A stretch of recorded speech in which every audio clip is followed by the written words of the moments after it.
नमस्कार, आप देख रहे हैं न्यूज़ 24। मैं हूं आप सभी के साथ विपनेश माथुर। आज हम बेहद खास और अहम दिलचस्प चर्चा करने जा रहे हैं।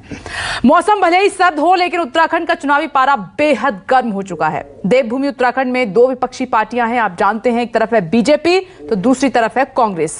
चुनावी जंग पिछले 4 बार से बीजेपी वर्सेस कांग्रेस की ही रही है, लेकिन इस बार का उत्तराखंड विधानसभा चुनाव बेहद दिलचस्प है। पहाड़ की जनता ने बीजेपी का शासन देखा, कांग्रेस का कार्यकाल देखा, लेकिन तीसरी पार्टी के तौर पर उतरी आम आदमी पार्टी ने चुनावी लड़ाई बेहद रोमांचक कर दी है। उत्तराखंड की सभी 70 विधानसभा सीट पर आप अपने प्रत्याशी उतार रही है और देवभूमि में अपनी पार्टी का सीएम फेस का भी ऐलान कर दिया गया है। चुनावी मुद्दे भी कई हैं, पलायन, बेरोजगारी, भ्रष्टाचार। हर पार्टी के अपने अपने बड़े बड़े दावे वादे हैं उत्तराखंड की जनता से। ऐसे में आज चर्चा उत्तराखंड के चुनावी माहौल पर करेंगे, लेकिन उससे पहले जो सवाल अहम हैं जिन पर हम चर्चा करने वाले हैं और मेहमानों से जवाब लेंगे, उस पर एक नजर डाल लेते हैं। आज का पहला सवाल यह है कि क्या पहाड़ से पलायन बनेगा चुनावी मुद्दा? दूसरा अहम सवाल आपकी टीवी स्क्रीन पर यह है कि ठंड में उत्तराखंड का माहौल इतना गर्म आखिर क्यों है? और तीसरा सबसे अहम सवाल, अब की बार उत्तराखंड में किसकी सरकार बनेगी? आज इसी पर चर्चा करने के लिए हमारे साथ खास मेहमान मौजूद हैं।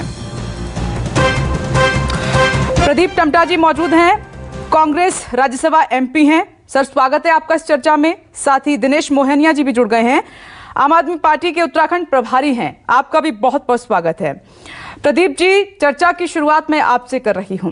10 साल तो आपने भी राज किया उत्तराखंड में, बड़े बड़े वादे किए, उसमें पलायन को लेकर हर बार आपका चुनावी मुद्दा रहा। आपने बड़ा वादा किया उत्तराखंड की जनता से, उत्तराखंड के युवाओं से, लेकिन क्या हुआ? पलायन रुका क्या? देखिए, बुनियादी रूप से जो कांग्रेस पार्टी ने वादे किए थे पलायन के सवाल भी, वो कांग्रेस ने प्लान है कि अपने क्षेत्र से आप इसके लोगों को अपने राज्य और राज्य से बाहर भी देश के कोने में जहाँ भी उनको अपनी अच्छी जिंदगी के अवसर मिल सके, उसके लिए क्या कहते हैं स्किल लोगों को, पढ़े लिखे लोगों को, प्रोफेशनल लोगों को भेजना। ये बुनियादी रूप से दो एक काम कांग्रेस के शासनकाल में हुए। कांग्रेस ने हरीश राव जी की जब सरकार आई, जो मजबूरी का डिस्ट्रेस का प्लान था, ग्रामीण क्षेत्र में जीवन आधार बन सकता है, इसलिए हमने वहां के प्रवृत्ति खेती को, पर्वतीय जो परंपरागत हमारी खेतियां हैं, फसलें हैं, उनके रिवाइवल का मौका था। आज पूरी दुनिया जो हमारे उत्पादों के बारे में चर्चा करी है, मडुआ है, झुंगोरा है, हम जो यहाँ की मोटा अनाज है उस पर जो चर्चा करे, वो कांग्रेस की दर थी और जो लोगों ने उस खेती को छोड़ से दिया था। तो हमने कांग्रेस ने पर्वतीय खेती को रिवाइवल के लिए आधार बनाया था कि अगर इसका पुनर्जीवन होगा, लोग यहाँ पर रहेंगे और जो मजबूरी का डिस्ट्रेस का प्लान होगा वो रुकेगा। उसकी ओर पग बढ़ा इन 5 सालों में भारतीय जनता पार्टी ने उसको तहस नहस किया। ठीक है सर, आपने इतना कुछ किया, मैं बीजेपी से पूछूंगी तो वो भी कहेंगे कि जी हमने पलायन आयोग का गठन कर दिया। हरीश रावत सरकार में आप कहेंगे स्मॉल जो स्केल इंडस्ट्री है उनकी हमने शुरुआत की, लेकिन हुआ क्या? सब ठंडे बस्ते में चला गया। युवा तो खुद को ठगा महसूस कर रहा है ना। मैं आती हूँ, प्रदीप जी रुकिएगा। दिनेश जी भी हमारे साथ मौजूद हैं, वो आम आदमी पार्टी जो कि उत्तराखंड में अपनी सियासी जमीन को तलाश रही है, खोज रही है। दिनेश जी, जो वादे बीजेपी ने किया उत्तराखंड की जनता से, युवाओं से, कांग्रेस ने किए वही वादे पलायन को लेकर, वही वादे आप कर रहे हैं, लेकिन हुआ क्या? पलायन रुका नहीं, तो फिर आप पर कैसे यकीन कर ले उत्तराखंड का युवा जिनको आप टारगेट कर रहे हैं? किसी भी पॉलिटिकल पार्टी का उसका पिछला ट्रैक रिकॉर्ड ये तय करता है कि वो काम करेगा या नहीं करेगा। आप इन दोनों पार्टियों का आप ट्रैक रिकॉर्ड देख लीजिए। पिछले 21 सालों में 10 साल में भारतीय जनता पार्टी और 10 साल में कांग्रेस ने यहाँ शासन किया है, लेकिन उसके बावजूद भी आज ये वादे ही कर रहे हैं। ये कहने की स्थिति में नहीं है कि हमने काम किया है तो ही हमें वोट दीजिएगा। आज 5 साल 10 साल राज करने के बाद फिर कह रहे हैं कि और टाइम दे दीजिए और करेंगे, लेकिन ये नहीं बता रहे कि पिछले टाइम क्यों नहीं किया, इसका कोई जवाब नहीं है। जबकि अब आम आदमी पार्टी की बात करते हैं तो हमने हमेशा से एक कार्यकाल 5 साल का पूरा किया और उसके बाद ये बोला कि अगर हमारा काम ठीक लगता है तो ही हमें वोट दीजिएगा। मुझे लगता है राजनीतिक इतिहास की पहली ऐसी पार्टी होगी जो कह रही है कि हम हमारा काम देखने के बाद ही हमारे को वोट दीजिएगा। लोगों का भरोसा इसलिए ही आम आदमी पार्टी पे है क्योंकि उनको पता है कि दिल्ली में जिस तरीके से 5 साल में एजुकेशन में, हेल्थ में, रोड में, बिजली में, पानी में पूरा अमूलचूल परिवर्तन जो दिल्ली में हुआ है, उसकी जो हवा है, उसकी जो बयार है, वो उत्तराखंड तक आ रही है और लोग महसूस कर रहे हैं उस बदलाव को कि एक सरकार एक ईमानदार सरकार 5 साल में इतने बदलाव ला सकती है, तो 21 सालों में उत्तराखंड में कुछ बदलाव क्यों नहीं आया? मेरे साथ बीजेपी की नेता और नैनीताल से उम्मीदवार हैं सरिता आर्या जी जुड़ गई हैं। बहुत बहुत स्वागत है आपका भी मैडम। सरिता जी, मेरा सवाल ये है कि प्रदेश में पलायन की समस्या बहुत बड़ी रही।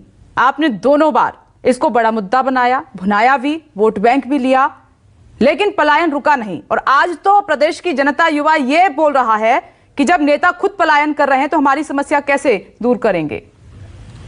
देखिए मैडम, आप बिल्कुल ठीक कह रही हैं। मैं तो अपने ही गांव में रहती हूँ, जहाँ मैं पैदा हुई, जहाँ मैं पली बड़ी, मैं उसी गांव में रहती हूँ। कई बड़े बड़े नेताओं ने पलायन कर दिया। जो पहले यहाँ नैनीताल के विधायक हुआ करते थे, यशपाल आर्या जी, उन्होंने भी, वो नैनीताल से पहले यहाँ मुक्तेश्वर सीट हुआ करती थी, उन्होंने खुद पलायन कर दिया। वो बाजपुर से चले गए, बाजपुर से उन्होंने चुनाव लड़ा। पलायन एक मुद्दा है, लेकिन पलायन को अब हम लोग जब यहाँ रोजगार देंगे, खेती को बढ़ावा देंगे, और यहाँ पे अगर हम लोग रोजगार देंगे तो हमारा पलायन रुकेगा। नहीं, कैसे रुकेगा? क्या रोड मैप है? रोड मैप ये रहेगा मैडम कि युवाओं को रोजगार, और जो हमारे खेती को बढ़ावा देंगे। यहाँ पर जो हम लोगों का क्या हो रहा है कि हर कोई पलायन रोजगार के लिए बाहर जाता है।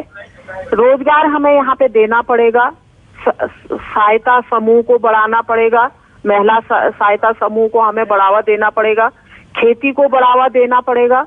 और जो युवा बेरोजगार है, आज हमें उन्हें रोजगार देना पड़ेगा। शिक्षा और स्वास्थ्य की सेवाएं हमें यहाँ पर सुदृढ़ करनी पड़ेंगी, इसीलिए क्योंकि हर कोई पलायन कर रहा है गांवों से अपने बच्चों को लेकिन सब ठंडे बस्ते में 2017 में आपकी सरकार ने, त्रिवेंद्र सिंह रावत सरकार ने पलायन आयोग का गठन किया। उसका क्या हुआ? सिफारिशें केंद्र तक भेजी गई, आज तक नहीं पता, ठंडे बस्ते में पड़ा है सब कुछ। जी नहीं मैडम, किया है। माननीय मुख्यमंत्री जी, हमारे युवा मुख्यमंत्री जी इस समय बहुत अच्छा काम कर रहे हैं, और उन्होंने पलायन को रोका भी है, युवाओं को रोजगार भी दे रहे हैं, तो उन्होंने पलायन रोका है। सरिता आर्या जी, क्या लग रहा है, क्योंकि अब ये उत्तराखंड का इतिहास रहा है, हर कोई जानता है कि दो मुख्य पार्टियां रही, बीजेपी कांग्रेस, एक बार बीजेपी की सरकार, वो दूसरी बार कांग्रेस की सरकार। इस बार क्या लग रहा है, दोहरा पाएंगे आप? जी बिल्कुल, इस समय भारतीय जनता पार्टी रिपीट हो रही है, और यहाँ पर भारतीय जनता पार्टी की सरकार बन रही है। ये हम सारे कार्यकर्ता एकजुट होकर यहाँ पर भारतीय जनता पार्टी की सरकार बनाएंगे। प्रदीप जी, आपका क्या कहना है? लेकिन अब आम आदमी पार्टी भी है, दो अकेली पार्टियां नहीं है उत्तराखंड में। बिल्कुल दो ही पार्टियां हैं, या तो कांग्रेस है। कांग्रेस 2022 में पूर्ण बहुमत के साथ आ रही है, और दिनेश जी जो बात कर रहे थे, आम आदमी पार्टी खनन माफियाओं और दलालों की पार्टी उत्तराखंड के अंदर बन चुकी है। मैं जानता हूं, जहां से मैं पूर्व लोकसभा सांसद रहा हूं, उसी क्षेत्र में इन्होंने भ्रष्टाचार, करप्शन में लिप्त खनन माफियाओं को ही टिकट दिया है। इसलिए ये पाठ न पढ़ें, और 2022 में पूर्ण बहुमत के साथ कांग्रेस की सरकार बनने जा रही है उत्तराखंड के अंदर। सरिता आर्या जी, एक आखिरी सवाल मेरा आपसे अब ये है कि 60+ का फिर से आप दावा कर रहे हैं कि बीजेपी उत्तराखंड में जीतेगी, लेकिन लिस्ट पर अगर नजर डालें तो अभी तक 59 उम्मीदवार ही दिए हैं आपने। क्या बाकी उम्मीदवार नहीं मिल रहे हैं बीजेपी को? और दूसरा ये कि बड़े चेहरे बीजेपी को क्यों छोड़कर जा रहे हैं?